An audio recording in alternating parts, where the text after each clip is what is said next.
ଯେତେବେଳେ ଗଣତନ୍ତ୍ର ଦୁର୍ବଳ ହେବ, ସାମ୍ବିଧାନିକ ସଂସ୍ଥା ଗୁଡ଼ିକ ଦୁର୍ବଳ ହେବେ, ତାହେଲେ ସମ୍ବିଧାନ ଦୁର୍ବଳ ହେବ ନାହିଁ।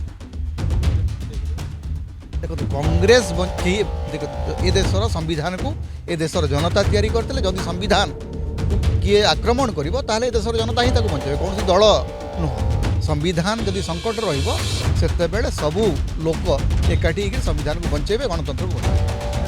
ଦେଖନ୍ତୁ କଂଗ୍ରେସର ବହୁଦିନ ପରେ ଗୋଟେ ବଡ଼ ଜାତୀୟ କାର୍ଯ୍ୟକ୍ରମ ଓଡ଼ିଶାରେ ହେଉଛି। ରାହୁଲ ଗାନ୍ଧୀ ଆସିଛନ୍ତି, ମଲ୍ଲିକାର୍ଜୁନ ଖଡ଼ଗେ ଆସିଛନ୍ତି, କେସି ବେଣୁଗୋପାଳ ଆସିଛନ୍ତି ଏବଂ ଯେଉଁଟା ରାହୁଲ ଗାନ୍ଧୀଙ୍କର ଯେଉଁ 3 ସୂତ୍ରୀ କାର୍ଯ୍ୟକ୍ରମ, ସମ୍ବିଧାନର ଯେଉଁ ମୂଳ ଢାଞ୍ଚା ଅଛି ତାକୁ ବଞ୍ଚାଇବା, ଧନୀମାନଙ୍କ ହାତରେ ଯେଉଁ ସବୁଯାକ ସମ୍ପତ୍ତି ଦେଶର ଠୁଳ ହେଉଛି ତାକୁ ରୋକିବା ଏବଂ ଲୋକଙ୍କୁ ପାଖକୁ ପହଞ୍ଚାଇବା, ଏ 3ଟା ପ୍ରସଙ୍ଗ ନେଇକରି ରାହୁଲ ଗାନ୍ଧୀ ତାଙ୍କର ଭାଷଣରେ ଯାହା କହୁଛନ୍ତି ସେଇଟା କଂଗ୍ରେସ କର୍ମୀମାନଙ୍କୁ ଉତ୍ସାହିତ କରିବ। କିନ୍ତୁ ଉତ୍ସାହୀ କଂଗ୍ରେସ କର୍ମୀମାନଙ୍କ ଭିତରେ ସେ ଉତ୍ସାହଟାକୁ କେତେ ଦିନ ଆପଣ ଆଗକୁ ନେଇପାରୁଛନ୍ତି ସେଇଟା ବଡ଼ କଥା। କାରଣ ଓଡ଼ିଶାରେ କଂଗ୍ରେସର ସ୍ଥିତି ସୁଦୃଢ଼ ହେବା ପାଇଁ ଯଥେଷ୍ଟ ପରିଶ୍ରମ କରିବାକୁ ପଡ଼ିବ ଏବଂ ମୁଁ ଆଶା କରୁଛି ଆଜିର ଯେଉଁ କାର୍ଯ୍ୟକ୍ରମ এইটা ଗୋଟେ ସେଭଳି ଭିତ୍ତି ତିଆରି କରିବ ଏବଂ ଆଗାମୀ ଦିନରେ କଂଗ୍ରେସ ଲୋକଙ୍କ ପାଖରେ ପହଞ୍ଚିବ, ସଂଗଠନକୁ ସୁଦୃଢ଼ କରିବ। ଦେଖନ୍ତୁ ସମ୍ବିଧାନ ବିପଦରେ ଅଛି, ଏଇଟା ହେଉଛି ଅତି ସ୍ପଷ୍ଟ କଥା।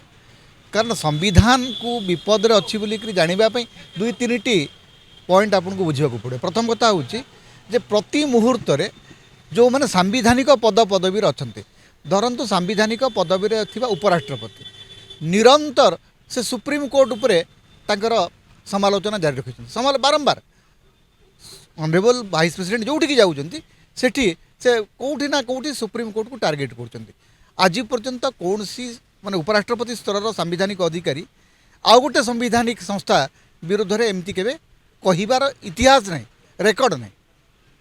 ଦ୍ୱିତୀୟ କଥା ହେଉଛି ଆପଣ ଯେଉଁଟା ସବୁଠୁ ବଡ଼ ସାମ୍ବିଧାନିକ ସଂସ୍ଥା ଯିଏ ଗଣତନ୍ତ୍ରର ପରିଚାଳନା କରେ, ଯାହାର ଉପରେ ଗଣତନ୍ତ୍ରର ସବୁ ସ୍ଥିତି ନିର୍ଭର କରେ, ଆପଣ ନିର୍ବାଚନ କମିଶନ ବିହାରରେ କ'ଣ କରୁଛି? 3 କୋଟି ଲୋକଙ୍କର ଭୋଟର ତାଲିକାରୁ ଆପଣ ନାଁ କାଟିଦେବେ ଏବଂ ସେମାନଙ୍କୁ କହିବେ 3 କୋଟି ଲୋକ ବର୍ତ୍ତମାନ ସମସ୍ତେ ଆସିକି କାଗଜ ଦେଖାନ୍ତୁ ଏବଂ କ'ଣ କାଗଜ ଦେଖାଇବେ ଯେଉଁଥିରେ ସୁପ୍ରିମକୋର୍ଟ ନ କହିବା ପର୍ଯ୍ୟନ୍ତ କୁହାଗଲା ଯେ ନାଇଁ ଆଧାର କାର୍ଡ଼ ତୁମର ପ୍ରମାଣପତ୍ର ନୁହଁ, ଭୋଟର ଆଇଡି କାର୍ଡ଼ ତୁମର ପ୍ରମାଣପତ୍ର ନୁହଁ, ରାସନ କାର୍ଡ଼ ପ୍ରମାଣପତ୍ର ନୁହଁ। ତାହେଲେ ଲୋକ କେଉଁଠୁ ଆଣିବେ? ବାର୍ଥ ସାର୍ଟିଫିକେଟ୍ କେତେ ମିଳେ ଦେଶରେ?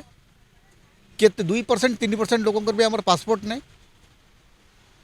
ଯେତେବେଳେ ଗଣତନ୍ତ୍ର ଦୁର୍ବଳ ହେବ, ସାମ୍ବିଧାନିକ ସଂସ୍ଥା ଗୁଡ଼ିକ ଦୁର୍ବଳ ହେବେ, ତାହେଲେ ସମ୍ବିଧାନ ଦୁର୍ବଳ ହେବ ନାହିଁ। ଦେଖନ୍ତୁ କଂଗ୍ରେସ ଏ ଦେଶର ସମ୍ବିଧାନକୁ ଏ ଦେଶର ଜନତା ତିଆରି କରିଥିଲେ। ଯଦି ସମ୍ବିଧାନକୁ କିଏ ଆକ୍ରମଣ କରିବ ତାହେଲେ ଏ ଦେଶର ଜନତା ହିଁ ତାକୁ ବଞ୍ଚାଇବେ, କୌଣସି ଦଳ ନୁହଁ। ସମ୍ବିଧାନ ଯଦି ସଙ୍କଟ ରହିବ ସେତେବେଳେ ସବୁ ଲୋକ ଏକାଠି ହେଇକି ସମ୍ବିଧାନକୁ ବଞ୍ଚାଇବେ, ଗଣତନ୍ତ୍ରକୁ ବଞ୍ଚାଇବେ। କଂଗ୍ରେସ ଲୋକଙ୍କୁ ନେଇକି ଯିବ ସମ୍ବିଧାନକୁ।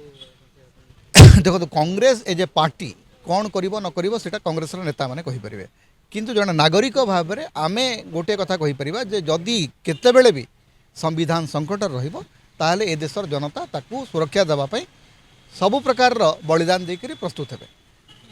जदि आपंक आम भिडी भल लगा तेब आम चैनल को लाइक, शेयर और सब्सक्राइब करने को जमा भी भूलु नहीं।